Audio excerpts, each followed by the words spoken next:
औज़ुबिल्लाहि मिनश्शैतानिर्रजीम बिस्मिल्लाहिर्रहमानिर्रहीम। सबसे पहले मैं अपने तमाम व्यूअर्स को सलाम पेश कर और आज हमारा बायो का चैप्टर नंबर 10 का जो पहला टॉपिक है 10.1 gaseous exchange in plants. Gaseous exchange in plants यानी कि हम देखेंगे कि पौधों के अंदर किस तरह गैसेस का तबादला हो रहा होता है। सबसे पहली बात कि प्लांट्स के अंदर गैस एक्सचेंज के लिए कोई प्रॉपर सिस्टम या ऑर्गन मौजूद नहीं होता। जैसे कि एक ह्यूमन बॉडी के अंदर हमारे पास लंग्स मौजूद होते हैं, इस तरह प्लांट्स के अंदर ऐसा कुछ नहीं होता। प्लांट्स के अंदर क्या होता है कि इसके जो लीव्स होते हैं, इसके आउटर मोस्ट साइड पे एपिडर्मिस होते हैं, वहाँ पे ये स्टोमेटा होते हैं जिसके ज़रिए ये अपनी गैस एयर को इन या आउट करते हैं। ठीक हो गया।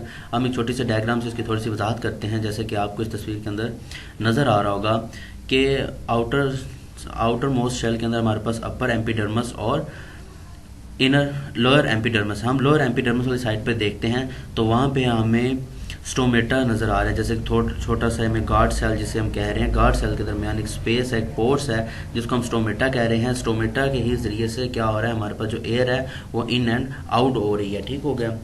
अब इसी तरह हम आगे देखते हैं कि लीव्स को ये गैसेस इन आउट करने में दो किस्म की सिचुएशन फेस करनी पड़ती है। एक डे टाइम की है और एक हमारे पास नाइट टाइम की। हम सबसे पहले डे टाइम को देखते हैं। डे टाइम के अंदर क्या होता है कि हमारे पास सनलाइट मौजूद होती है। सनलाइट के होने की प्रेजेंस की वजह से फोटोसेंसिस का प्रोसीजर हो रहा था और फोटोसेंसिस के प्रोसीजर के दौरान हमारे पास ऑक्सीजन प्रोड्यूस होती है।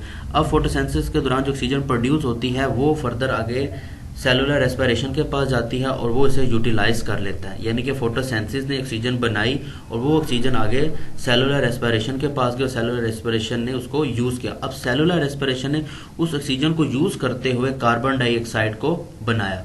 ठीक हो गया। अब वो कार्बन डाइऑक्साइड जो उसने बनाई है सेलुलर रेस्पिरेशन ने, वो आगे इसको फोटोसेंसिस को दे देता है, क्योंकि फोटोसेंसिस के प्रोसीजर को चलाने के लिए से कार्बन डाइऑक्साइड की ज़रूरत होती है। यानी कि अगर देखा जाए तो फोटोसेंसिस और सेलुलर रेस्पिरेशन ये एक दूसरे के मावन है।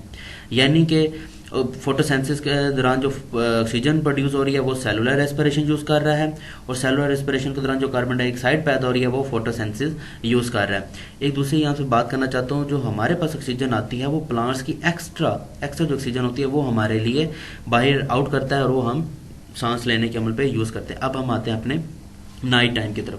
नाइट टाइम के अंदर चूंकि सनलाइट नहीं होती, फोटोसेंसिस का प्रोसीजर नहीं हो रहा था। अब फोटोसेंसिस का प्रोसीजर नहीं हो रहा था तो ज़ाहिर बात ऑक्सीजन प्रोड्यूस नहीं होगी।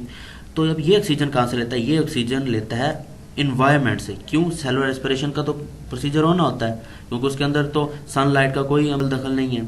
अब जो सेलुलर रेस्पिरेशन है, इसको जो ऑक्सीजन चाहिए वो प्लांट्स होते हैं वो इन्वायरमेंट से लेना शुरू करता है और उसके नतीजे में जो कार्बन डाइऑक्साइड उसने प्रोड्यूस करनी है वो स्टोमेटा के जरिए बाहर इन्वायरमेंट को दे देता, आउट कर देता है। अब इसी वजह से हम कहते हैं कि नाइट टाइम के दौरान हमें प्लांट्स के नज़दीक ही सोना चाहिए। क्यों? वो ऑक्सीजन को इनहेल कर रहे होते हैं और कार्बन डाइऑक्साइड को एक्सहेल कर रहे होते हैं। ठीक हो गया। आगे हम जाके थोड़ी सी सिचुएशंस देखते हैं। आगे सिचुएशन देखते हैं कि किस किस्म के प्लांट्स किस तरह इन एंड आउट करते हैं गैसेस को। सबसे पहले हमारे पास आता है वुडी एंड मैच्योर रूट्स। अब इसके अंदर क्या होता है कि इसके ऊपर एक सरफेस के ऊपर एक बार्क लगी होती है, यानी कि छाल लगी होती है। वो इतनी कवर होती है कि किसी किस्म में पानी और गैसेस को जज़ब नहीं होने देती। यानी कि वो इतनी सख्त कवर है कि वो किसी किस्म में गैसेस का तबादला और पानी का तबादला नहीं होने देती। अब क्या होता है, इसकी जो बार्क है इसके ऊपर छोटे छोटे से पोर्सेज होते हैं। पोर्सेज से मुराद यानी कि छोटे छोटे सुराख हैं। अब वो जो सुराख हैं उसको हम कहते हैं लेंटी सेल्स।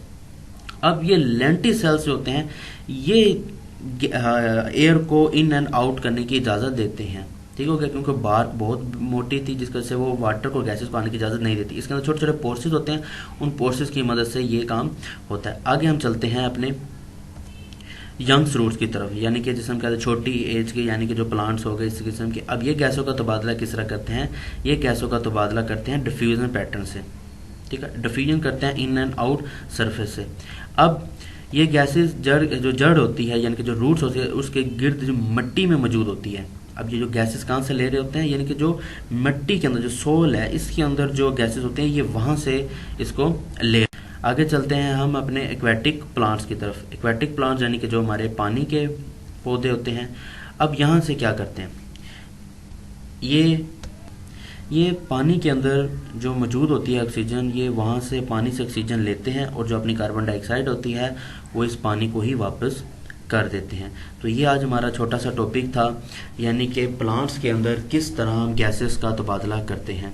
उम्मीद करता हूँ आपको समझ आ गई होगी। अगर आपको कोई मसला या अनदर आपको कोई क्वेश्चन होता है तो आप कमेंट्स ज़रूर करिएगा, इंशाल्लाह आपको उसका बहुत जल्द आंसर दे दिया जाएगा। बहुत लाइक करें, कमेंट्स करें, और अगर आपने अभी तक हमारा चैनल सब्सक्राइब नहीं किया तो प्लीज़ चैनल भी सब्सक्राइब करें और बेल आइकन को ज़रूर प्रेस करें। इंशाल्लाह मुलाकात होती है हमारी अगली वीडियो में, तब तक के लिए अल्लाह हाफिज़।